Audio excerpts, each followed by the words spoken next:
That's right, Cheryl. The storm has varied depending on where you are in the metro. Right now, it's barely a drizzle here in Douglasville, but as we made our way along I-20, the clouds were very dark. The rain was coming down pretty heavy, filling up a lot of those streets. But let's take a look at some video from South Fulton, where we were just a little bit ago. We were there as the National Weather Service as they surveyed the damage from yesterday's storm. It blew through during the afternoon, knocking trees onto homes and roadways. The area off of Fulton Industrial Boulevard and Riverside Drive seemed to have the most damage. There were dozens of trees ripped from their roots and power lines toppled over. Now, most of this was near a strip of warehouses where employees had to take cover inside.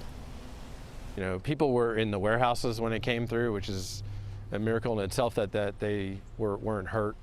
Just especially the ones where the walls collapsed, and you know, they were able to get to their safe place there as quickly as possible, and they were okay. So that was really good news. The National Weather Service says right now they are most concerned about flooding because of how much rain came down so quickly, as well as flash flooding that could happen later today. But they want to remind people at home to make sure you have a safe place that you can get to quickly if needed. Back to you.